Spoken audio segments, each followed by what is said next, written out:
కరీంనగర్ ఉమ్మడి జిల్లాలో వరి తర్వాత అత్యధికంగా పండించే పంట మొక్కజొన్న. అయితే మొక్కజొన్నల కొనుగోళ్లలో సర్కార్ చేస్తున్న జాప్యం రైతుల పాలిట శాపంగా మారుతోంది.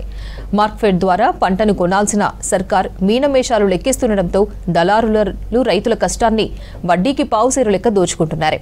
మద్దతు ధర కంటే వ్యాపారులు చాలా తక్కువ రేటు పెడుతుండటంతో తీవ్రంగా నష్టపోతున్నామంటున్నారు రైతులు.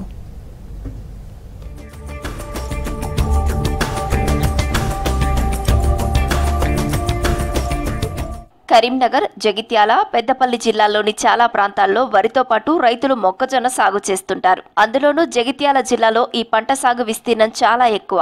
ఈసారి ఒక్క జగిత్యాల జిల్లాలోనే 45,000 ఎకరాల్లో మొక్కజొన్న సాగైంది. కరీంనగర్లోనూ మరో 10,000 ఎకరాలకు పైగానే ఈ పంటను చేస్తున్నారు రైతులు. మొక్కజొన్న చేతికొచ్చి చాలా రోజులైనా ఈ పంటను కొనేందుకు ఇప్పటి వరకు కొనుగోలు సెంటర్లు ఏర్పాటు చేయలేదు. ఏటా మార్క్ఫెడ్ ద్వారా మద్దతు ధరకు కొనే ప్రభుత్వం ఇప్పటి వరకు ఎలాంటి నిర్ణయమూ తీసుకోకపోవడంతో రైతుల్లో అయోమయం నెలకొంది.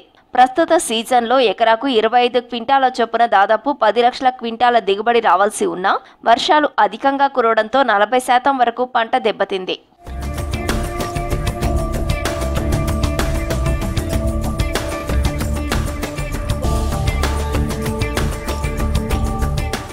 మొక్కజొన్నలకు మద్దతు ధర క్వింటాల్కు 2,400గా కేంద్రం నిర్ణయించింది. అయితే కొద్ది రోజుల క్రితం వరకు మద్దతు ధర కంటే ఎక్కువగా 3,000కు పైగా క్వింటాల్ ధర పలికింది.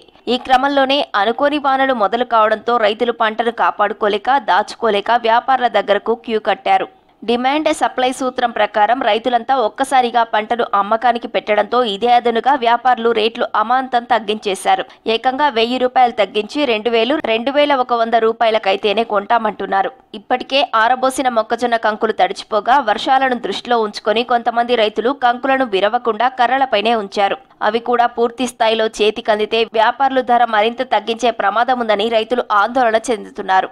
ఒక పెట్టుబడి 80,000 దాకా పెట్టిన మినిమం 1,50,000, 1,60,000 దాకా లాస్ వస్తుంది. వీటిని వాళ్ళు ప్రభుత్వము ఉంటేనే బాగుంటుందని ఇక కొంచెం చూసుకోవాలి, రైతుల్ని ఆదుకోవాలని కోరుతున్నాం. మొత్తం కుప్ప చేసుడు నానుడు ఇదే పరిస్థితి ఉన్నది. రోజు ఎంతగానం చేసుడు, ఎంతగానం బంద్ చేసుడు, కట్టలు చేసుడు, అటు చేసుడు, మొత్తం లాగలు వస్తున్నాయి. రైతులు ఇప్పటికైనా ప్రభుత్వం గ్రహించి రైతాంగాన్ని ఆదుకోవాలా. లేనట్టయితే పెద్ద ఎత్తున ఉద్యమం చేపట్టి గతంలో ఏ రకంగా అయితే మొక్కజొన్న కూలికందరూ తెరిచేదాకా ఇడిచిపెట్టలేమో ఇప్పుడు కూడా ఈ ప్రభుత్వాన్ని వదిలిపెట్టేది లేదు. మొక్కజొన్న పంట వానాకాలం, యాసంగిలోనూ రైతులు పండిస్తారు. మక్క పంట ఆహార పంటగానే కాకుండా కోళ్ల దాన, పశువుల దాన రూపంలో అమ్ముతుంటారు. బిస్కెట్ల లాంటి తయారీ పరిశ్రమలకు ముడిసరుకుగాను వాడుతారు. జగిత్యాల జిల్లాలో రైతులు ఎక్కువగా మొక్కజొన్నను పసుపులో అంతర్పంటగా పండిస్తుంటారు. 80 రోజుల్లో చేతికి వచ్చే ఈ పంట సాగు కోసం రైతులు ఎంతో కష్టపడుతుంటారు. ముఖ్యంగా పక్షులు, కోతుల నుండి కాపాడుకోవడానికి ప్రతిరోజు మక్క పంటకు కాపలా ఉంటారు. మంచెలు ఏర్పాటు చేసుకుని అనుక్షణం కాపలా కాస్తే తప్ప పంట చేతికొచ్చే పరిస్థితి ఉండదు. ప్రజా సమస్యల దృష్ట్యా వెంటనే సర్కారు మొక్కజొన్నల కొనుగోలు సెంటర్లు ఏర్పాటు చేయాలని Korutla MLA doctor Sanjay demand చేశారు. కొనుగోలు పెట్టాల్సింది పోయి ఇప్పటి వరకు ప్రభుత్వం నుంచి కనీస రెస్పాన్స్ లేదు. 2,400 అంటే ఇంకో 500 జత చేసి 2,900 కొనాల్సింది క్వింటాల్ని ఇప్పుడు ఎంత పోతుంది తెలుసా రైతుకి? 1,800, 1,900 అంటే క్వింటాల్కి 1,000 రూపాయలు లాసాలు కాలుతా ఉన్నాయి. వెంటనే ప్రభుత్వాన్ని రిక్వెస్ట్ చేస్తూ ఉన్నాము, కొనుగోలు పెట్టండి, రైతులను ఆదుకోండి. మళ్ళీ వర్షాలు పడతా ఉన్నాయి.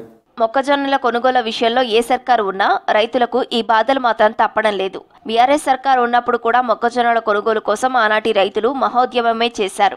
జిల్లా వ్యాప్తంగా ఉన్న వేలాది మంది రైతులు కలెక్టరేట్ ముట్టడిస్తే తప్ప అప్పట్లో సెంటర్లు ఏర్పాటు కాలేదు. ఇప్పుడు మళ్లీ అదే డిమాండ్తో రైతులు ప్రభుత్వాన్ని వెంటనే కొనుగోలు ప్రారంభించాలని కోరుతున్నారు. పెట్టుబడి 25,000 నుంచి 30,000 ఖర్చు అవుతున్నది. కటింగ్ కూడా ఈ మొక్కలు 18-19 మ్యాచ్ అయితే 5 కిలోల దాకా కటింగ్ చేస్తున్నారు. బయట చాలా ఇబ్బంది ఉంది కాబట్టి గవర్నమెంట్ తొందరగా స్పందించి వెంటనే 2,400 కొనుగోలు చేయాలని కోరుచున్నాం. 2,000, 1,900 లాస్ట్ ఇప్పుడు 1,800 అంటున్నారు. మళ్ళీ 1,800 అంటే 600 రూపాయలు, దాదాపు 600 రూపాయలు నష్టం రైతుకు. దళారులు 1,800, 1,850 దాకా కొనుగోలు చేస్తున్నారు. బాగా నష్టపోతున్నది.